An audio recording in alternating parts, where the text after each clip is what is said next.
Friends is one of the quintessential 90s sitcoms. The decade was basically defined by Friends and Seinfeld, which isn't ideal given that means the 90s were defined by well-off young white people who lived in New York. Apparently, it turns out there's more to the world than that. That being said, Friends was extremely popular in the 90s, made the Rembrandts one-hit wonders, and remains incredibly popular to teenagers of the last decade. Given that, we are probably treading a precarious territory here. We are going to rank the Friends.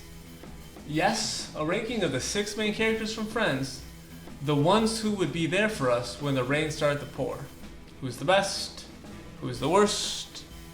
You're about to find out. Number 6 at the bottom of our list, we have Ross Geller. Does anybody like Ross? His personality is the most grating of the sextet. In terms of questionable decision making, he tops the list. And yet, he has arguably the most prestigious job of the bunch. Simply put, we don't think we'd really want to be friends with Ross. Seems like it would be kind of a drag. Like he's the kind of person who would drop all his dating issues onto you even if you made it clear you didn't want to hear about it anymore. You know, at first you're cool with being supportive because that's being a friend and everything, but then he takes advantage of it. At number 5, we have Rachel Green. Yes, Friends' iconic will they won't they couple are at the bottom of our list. Look, we know a lot of ladies wanted the Rachel haircut. Also, Jennifer Aniston is the biggest star of the bunch. As a character though, Rachel was kind of dull.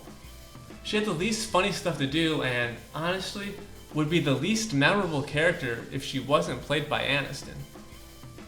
Number 4, we have Chandler Bing. The comedian of the group is really a swing member of any Friends collective. If they are actually funny, that's great. If they aren't though, that can be annoying. Chandler was like one of those hitters in baseball who barely bats over the Mendoza line but hits a home run almost every time they make contact. Yes, Chandler could be funny, and he's definitely a 90s style quipster, which is worth points here.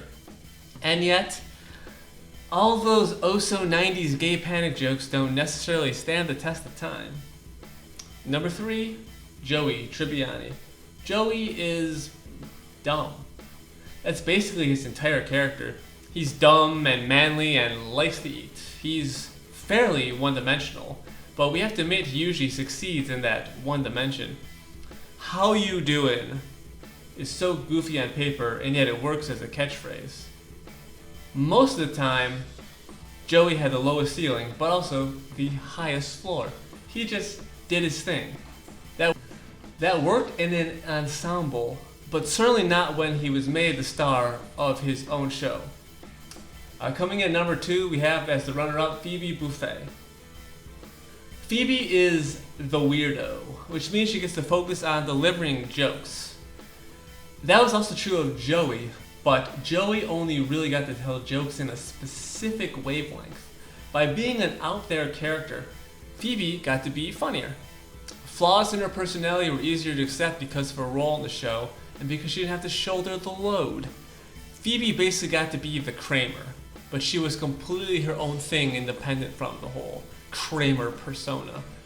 Plus, there were the songs. You can't forget the songs. And topping our Friends rankings, we have, as you may have guessed, Monica Geller. We'll just start with this. Courtney Cox gave the best performance on Friends.